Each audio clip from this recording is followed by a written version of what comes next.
আসসালামু আলাইকুম, আলহামদুলিল্লাহি ওয়াসসালাতু ওয়াসসালামু আলা রাসূলিল্লাহ ওয়া বা'দ। মিরাজ সম্পর্কে একজন ওয়াইজকে বলতে শুনেছি তাতে নবী সাল্লাল্লাহু আলাইহি ওয়াসাল্লামের ২৭ বছর ব্যয় হয়েছিল।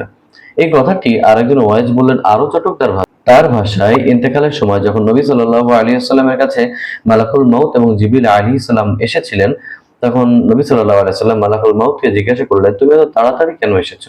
আল্লাহ তাআলা তোমাকে ৯০ বছর হায়াত দিয়েছিলেন। এই বর্ণনার কোনো ভিত্তি নেই। মেরাজের সহিহ ও নির্ভরযোগ্য রিওয়ায়াতগুলোর কোথাও এই কথা বলা হয়নি যে মেরাজে নবী সাল্লাল্লাহু আলাইহি ওয়াসাল্লামের কত সময় অতিবাহিত হয়েছিল।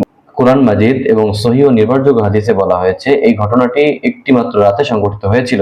তাতে পুরো রাত লেগেছিল নাকি রাতের এক অংশ নাকি চোখের পলকেই ঘটে গিয়েছিল এ কথা হাদিসে উল্লেখ নেই। সুতরাং এ ধরনের অনির্ভরযোগ্য কোনো কথা আমাদের জন্য বলা পরিত্যাজ্য এবং একজন দায়িত্বশীল ও আমানতদার দায়ী কখনো এ ধরনের কথা বলতে পারে না। আল্লাহ তাআলা পরিষ্কার ভাষায় বলেছেন, ওয়ালা তাকফু মা লাইসা লাকা বিহি ইলম, যে বিষয়ে তোমার কোনো জ্ঞান নেই তুমি তার পেছনে পড়ো না। আল্লাহ তাআলা আমাদেরকে সঠিক বিষয়টি জানার তৌফিক দান করেন। ওয়াসসালামু আলাইকুম ওয়া রাহমাতুল্লাহি ওয়া বারাকাতুহু।